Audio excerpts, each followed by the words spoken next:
¿Qué podría impedirnos compartir el Evangelio? ¿Qué podría impedirnos compartir el Evangelio? Le invito a que abra su Biblia en Hechos de los Apóstoles, en el capítulo 18, versículos del 1 al 11. Hechos de los Apóstoles, capítulo 18, versos del 1 al 11.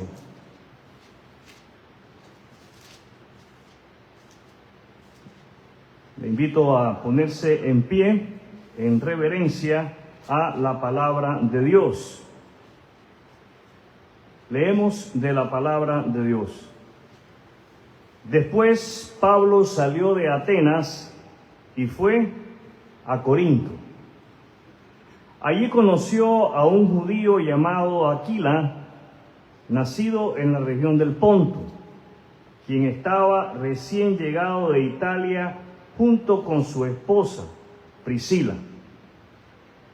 Habían salido de Italia cuando Claudio César deportó de Roma a todos los judíos.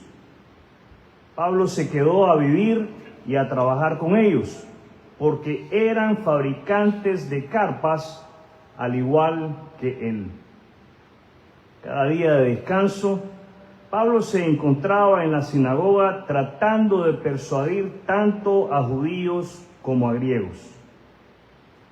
Después de que Silas y Timoteo llegaron de Macedonia, Pablo pasó todo el tiempo predicando la palabra. Testificaba a los judíos que Jesús era el Mesías. Pero cuando ellos se opusieron y lo insultaron, Pablo se sacudió el polvo de su ropa y dijo: la sangre de ustedes está sobre sus propias cabezas. Yo soy inocente. De ahora en adelante iré a predicar a los gentiles. Entonces salió de ahí y se fue a la casa de Ticio Justo, un gentil que adoraba a Dios y que vivía al lado de la sinagoga. Crispo, el líder de la sinagoga, y todos los de su casa creyeron en el Señor. Muchos otros en Corinto también escucharon a Pablo. Se convirtieron en creyentes y fueron bautizados. Una noche, el Señor le habló a Pablo de una visión y le dijo: no tengas miedo, habla con libertad, no te quedes callado, pues yo estoy contigo y nadie te atacará ni te hará daño, porque mucha gente de esta ciudad me pertenece. Así que Pablo se quedó ahí 1 año y medio enseñando la palabra de Dios. Le invito a sentarse. El título de lo que quiero compartir con ustedes: obstáculos para compartir el Evangelio. Obstáculos para compartir el Evangelio. Ese va a ser el énfasis del mensaje basado en estos 11 versículos. Pablo sale de Atenas y se dirige a la ciudad de Corinto, una ciudad netamente idólatra y pagana. En el versículo 2 leemos que él se encuentra y conoce a un hombre judío llamado Aquila. Nos describen quién es este hombre y por qué él está juntamente con su esposa Priscila en esa región. Ellos han sido deportados, expulsados de Roma, como muchos otros judíos.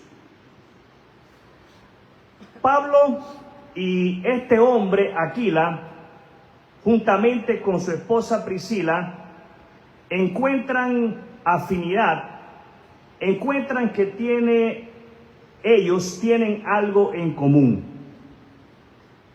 se dedican a fabricar carpas, casas de campaña, diríamos nosotros hoy.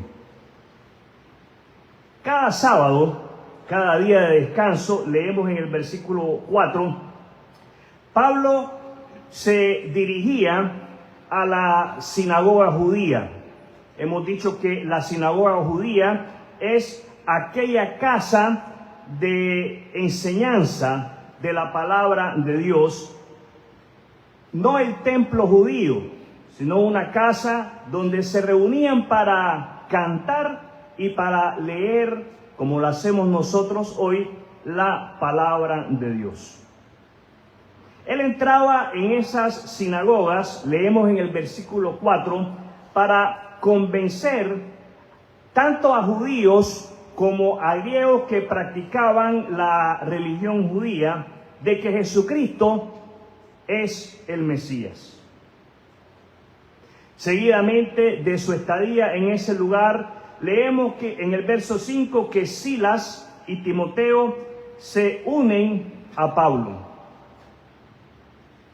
Pablo, leemos en el verso 5 que invierte. Él invierte. No podemos decir que él gasta su tiempo. Tenemos que decir que él invierte su tiempo, leemos ahí, predicando la palabra. Ese asunto de predicar quiere decir que Pablo invertía su tiempo hablando de Jesucristo con las personas. Pablo invertía su tiempo contándole a Jesucristo de las personas, hablándole a Cristo de las personas. Él daba testimonio, leemos al finalizar el verso 5, a los judíos de que Jesús era el Mesías. Y hay que hacer un énfasis en esto, de que Jesús era el Salvador que ellos por tanto tiempo habían estado esperando. El verso 6 nos enseña de que la predicación del Evangelio no es un trabajo fácil. Si alguien se mete a la predicación del Evangelio pensando que es un trabajo fácil, se va a equivocar. Es más, sobre la faz de esta tierra no existe trabajo fácil. Por más fácil que parezca, el trabajo nunca deja de ser trabajo. La definición de tal palabra nos dice que vamos a encontrar contrariedades al nosotros querer desarrollar lo que se nos ha encomendado a hacer, como Pablo lo hace. En el verso 6 leemos de que él encuentra oposición. ¿Qué encuentra él? Oposición. Y esta oposición se manifiesta en insultos. ¿A quién le gusta que lo insulten? Yo creo que a nadie.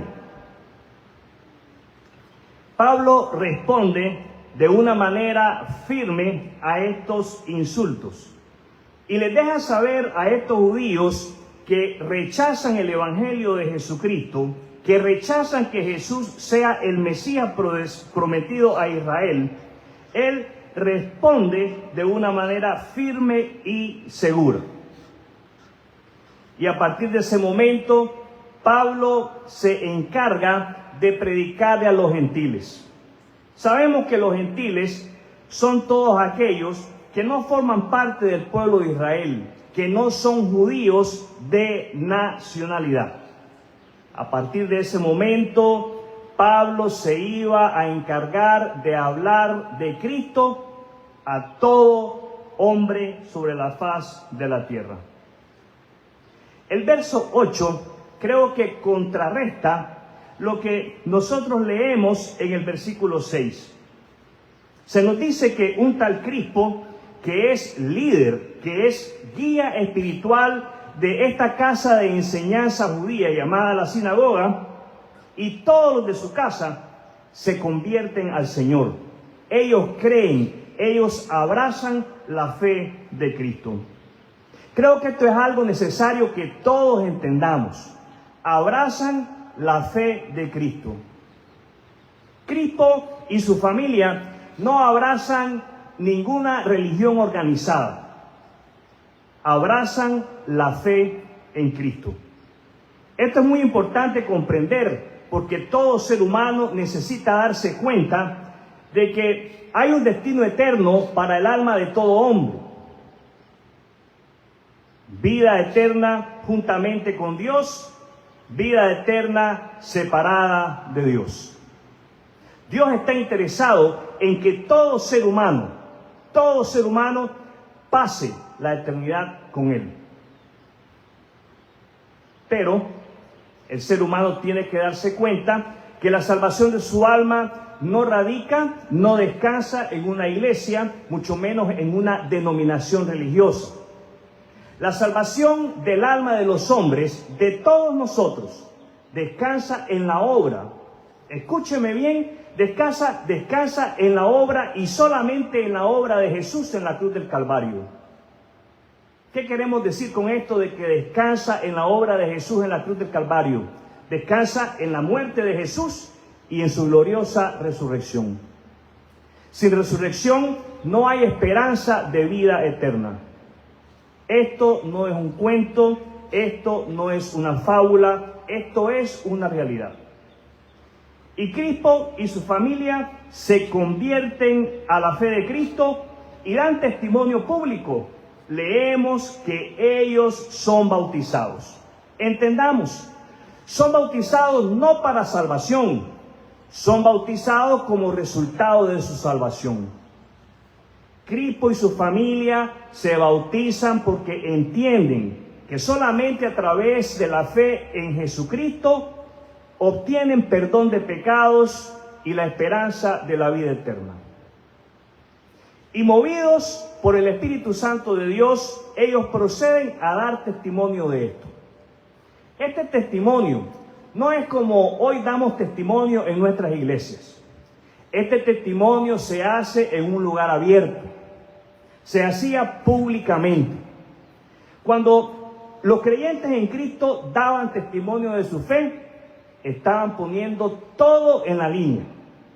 No como hoy. Hoy considero, por lo menos aquí en los Estados Unidos, se pone muy poco en la línea. Pero bueno, al fin de cuentas, lo importante es que demos testimonio y obedezcamos al Señor dando este paso de obediencia. Dije paso de obediencia, no paso de fe. El bautismo es un paso de obediencia. ¿Qué es el bautismo? ¿Qué es el bautismo? Un paso de obediencia. El verso 9 nos lleva a algo muy importante. El verso 9 nos lleva a desarrollar nuestro tema. Nos lleva a desarrollar el tema de esta noche. Leemos en el verso 9 lo siguiente: una noche.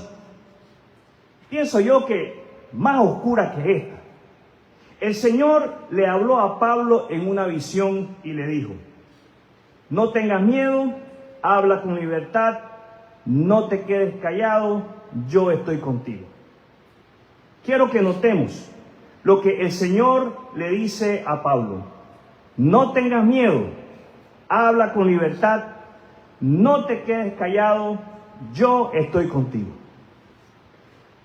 Es necesario que nosotros abordemos cada una de las frases que nuestro Señor Jesucristo le dijo a Pablo. Porque cada una de estas frases nos muestra un obstáculo. ¿Qué nos muestran estas frases? Un obstáculo.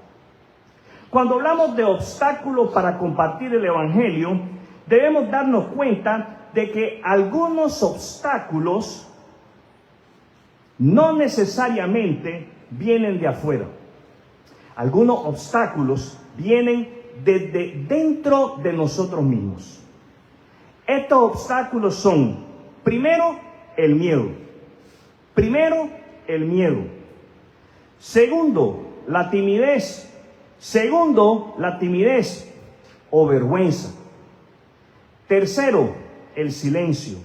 Tercero, el silencio.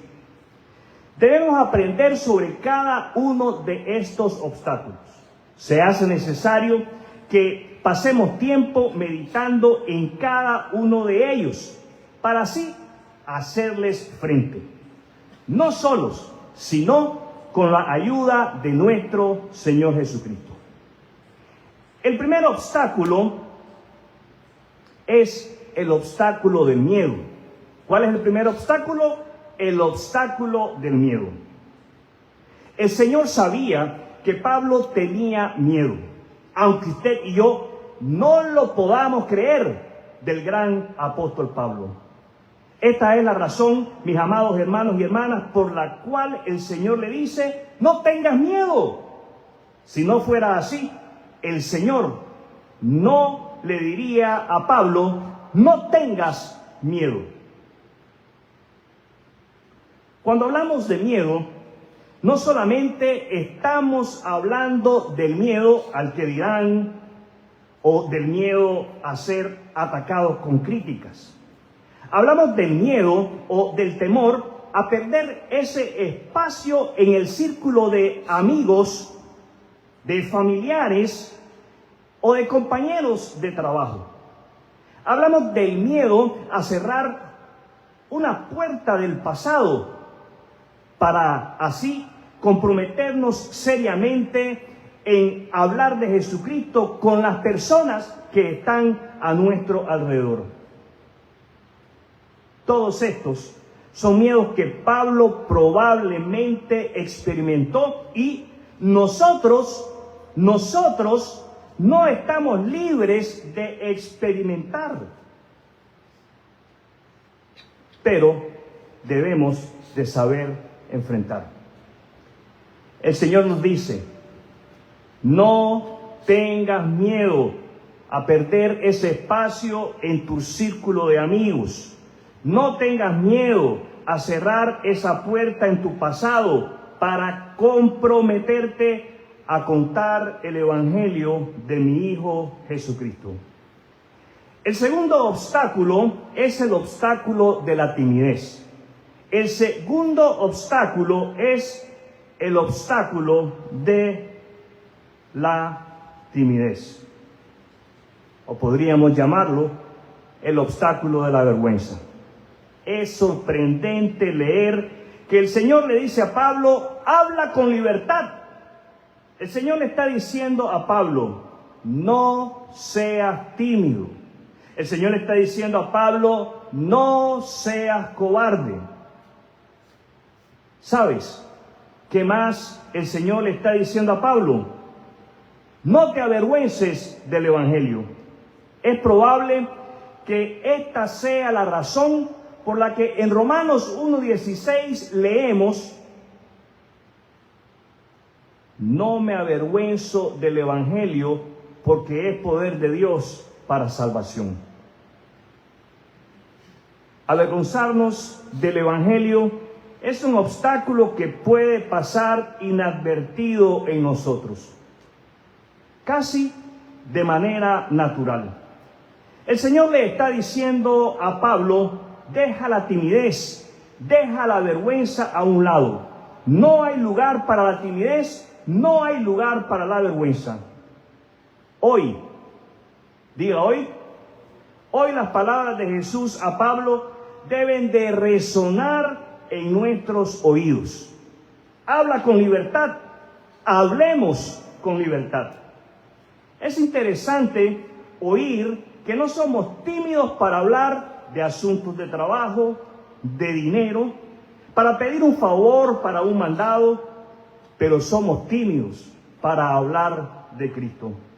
Hoy Jesús nos dice: habla con libertad, no tengas vergüenza, no seas tímido. El tercer y último obstáculo del cual haremos mención esta noche a la luz de la porción de la palabra de Dios a la cual hemos dado lectura es el obstáculo del silencio. El obstáculo del silencio. ¿Cuál es el obstáculo? El silencio. Podríamos preguntarnos: ¿cuántas veces Pablo pudo haber sido tentado a guardar silencio? No lo sabemos, pero el Señor sí lo sabe. Por eso leemos: no te quedes callado. Quedarnos callados es una reacción del hombre. especialmente cuando nuestro pellejo está en peligro. El Señor le dice a Pablo y a cada uno de nosotros por igual, aún cuando tu pellejo esté en peligro, habla de Cristo. ¿Qué tenemos que hacer? Hablar de Cristo. ¿Qué tenemos que hacer? Hablar de Cristo. Podemos, diga conmigo, podemos vencer cada uno de estos obstáculos. Podemos vencer cada uno de estos obstáculos. El obstáculo del miedo, el obstáculo de la timidez o vergüenza, el obstáculo del silencio. ¿Saben cómo es que nosotros podemos vencer estos obstáculos? Que no son externos, son más bien internos. Nacen en nuestro ser, vienen de nuestro ser, vienen desde dentro de nosotros. ¿Cuándo? ¿Cuándo es que cada uno de nosotros, creyentes en Cristo, podemos vencer estos obstáculos? Cuando creemos en la promesa que Jesús le hizo a Pablo. Y no solamente se la hizo a Pablo, se la hizo también a cada uno de sus discípulos. Esta promesa es para cada uno de nosotros hoy. Yo estoy contigo. ¿Cuál es la promesa? Yo estoy contigo. ¿Cuál es la promesa? Yo estoy contigo. Versículo 10. Pues yo estoy contigo. Mis amados hermanos y hermanas, estos obstáculos tratarán de hacernos creer que es difícil, que es imposible, que cumplamos con la misión que Dios nos ha encomendado de llevarle el Evangelio a un mundo que se encuentra en la necesidad de conocer a su Salvador, de conocer a Cristo el Señor. Pero la realidad es que la promesa de Jesús en el versículo 10 debe de resonar en nuestros corazones. Y cada amanecer, si hay una frase que usted y yo debemos de repetirnos, es: el Señor está conmigo. Para de esa manera poder emprender el día y al cruzarnos con alguna persona con la que podamos compartir el Evangelio, iniciemos preguntándole: si tú murieras hoy, ¿dónde pasarías la eternidad? Y explicarle a esa persona que es gracias y únicamente gracias a la obra de Jesús en la cruz del Calvario, que el hombre puede reconciliarse con Dios. Es necesario que todo hombre se arrepienta de sus pecados y se vuelva a Dios a través y únicamente a través de la fe en Jesucristo. Creer en Cristo como el Salvador implica una vida transformada, una vida regenerada. Creer en Jesús como el único y suficiente Salvador implica que serás capaz de vencer cada uno de estos obstáculos para compartir con el mundo lo que tienes a través de Jesucristo. Quiero invitarles a que en este momento cierren sus ojos. Vamos a tener un momento de oración. Ojos cerrados.